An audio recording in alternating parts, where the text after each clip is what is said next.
While speaking in English, do you ever freeze and your mind goes completely blank? Do you sometimes wish that you felt less anxious when you're speaking in English?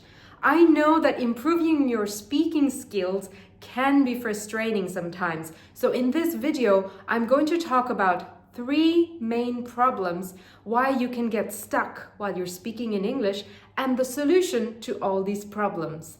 Hello Smilers, welcome to the Smiling English channel. My name is Anika. I've been teaching English for 12 years and I'm the founder of Smiling English, where we help professionals build confidence in speaking English in international environments.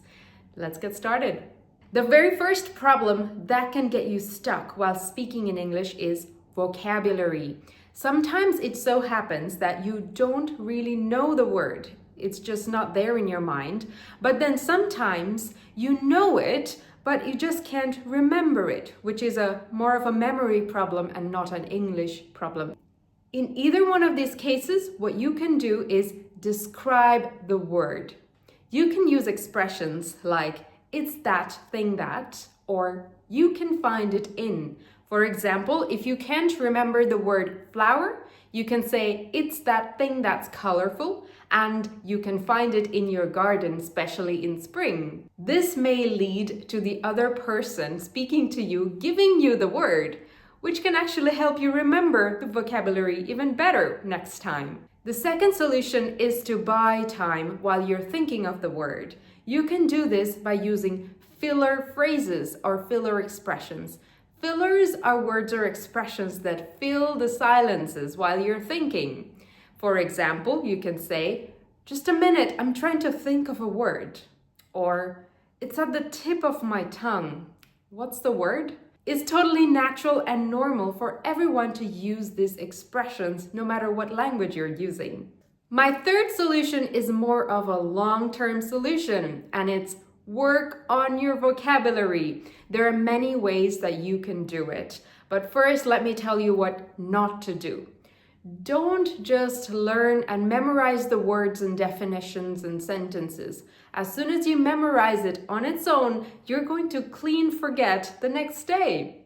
What you need to do instead is expose yourself to as much English as possible so you learn it naturally. The first time you're exposed to a new word or phrase, your brain creates connection. It picks up on meaning, context, and the sound of the word. But this first exposure is a weak signal. What you need is repetition. And don't just repeat it on your own like you're memorizing it. Again, expose yourself to more and more English so there's more chances of encountering that word or expression.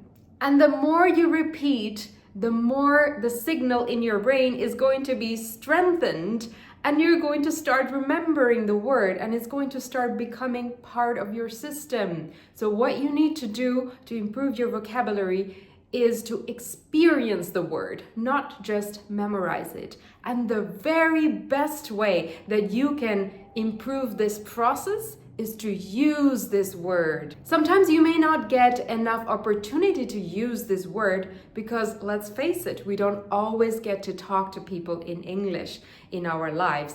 So what you can do is speak to yourself. If you're comfortable doing that, make sure nobody is around, close the doors and windows, and just speak to yourself in English and try to use the words that you have learned. If you don't feel comfortable doing it, you can always write in a journal. Write about how your day has been. Write about your ideas, your opinion about people and things.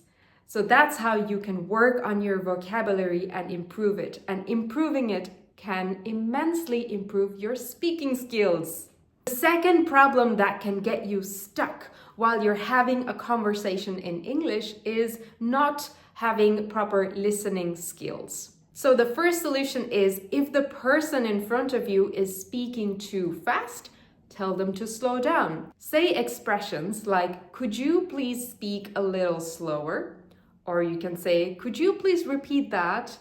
Or, I'm sorry, I didn't catch that. Could you say that again? It's totally normal to miss things that people say, no matter what language you're speaking. So don't be afraid to ask the other person for help. And when they know that English is not your first language, people are in general patient, and you'll be surprised how people can actually help you out. So don't be afraid to ask people to slow down and repeat. So another reason why you may not understand what the other person is saying is that you may not know a word or expression they've used. So feel free to ask them, could you elaborate?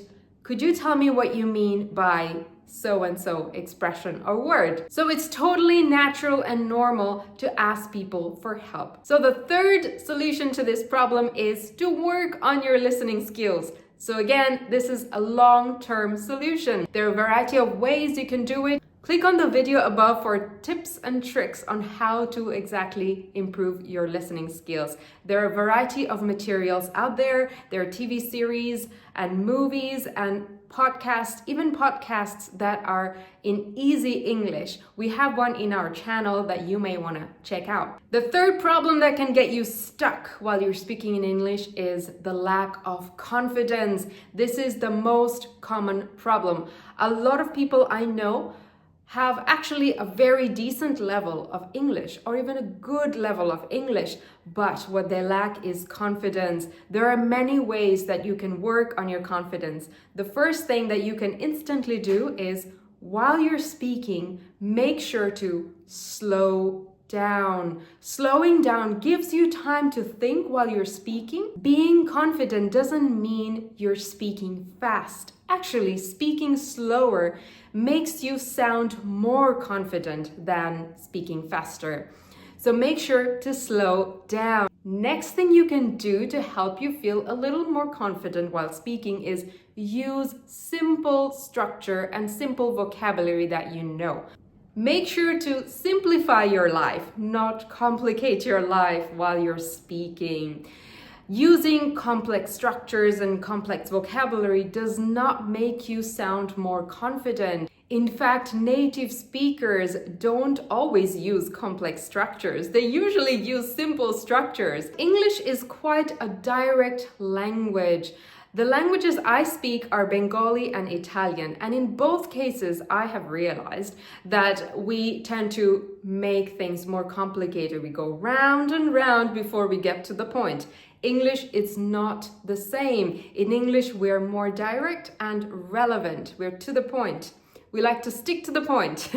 So make sure to use simple, direct sentences that can help you even feel more confident and be more clear. The important thing here while you're having a conversation is to have a back and forth of information. Once you have that, that's what we call a successful conversation. A conversation doesn't have to be complicated and philosophical all the time. What you really need when you're talking to your English-speaking colleague or English-speaking client or a person you met while you're traveling is clear communication. And the third solution to the problem of lack of confidence is a long-term one.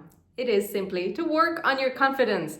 Confidence comes from within. So what you really need to do here is keep in mind two very important things. One is that everybody makes mistakes. Even native speakers make mistakes. I make mistakes. Everybody makes mistakes. So it's totally okay to make mistakes while you're speaking.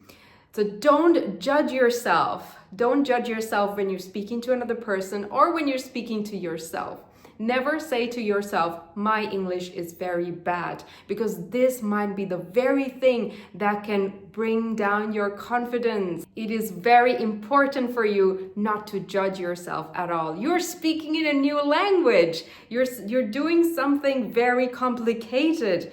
Learning a new language doesn't happen in one day. Like they say in English, Rome wasn't built in one day. When you want to make something, when you want to build something precious and big and beautiful, you need time, you need patience. So give yourself a pat on the back instead of judging and criticizing yourself. So remember, everybody makes mistakes. And also the second very important thing is that you are your harshest judge. Other people don't judge you as harshly. People don't really care if you make mistakes. People don't really care if you feel embarrassed. Maybe it's mostly you thinking, oh, this is an embarrassing situation, when it's actually not. Even if the worst happens, people are not going to remember it forever. They're going to forget it in a few hours or max in a day. So don't worry about what people think. In fact, it's really impressive that you are speaking another person's language. Now imagine reversing the situation. Imagine someone else speaking your language. How do you feel? Do you feel, that's terrible, they're not speaking well to me? Or do you think, oh, that's impressive, they have learned my language? So that's how people think. So that's all I have about how to improve your speaking skills in English. I hope you found this useful. Have a beautiful day.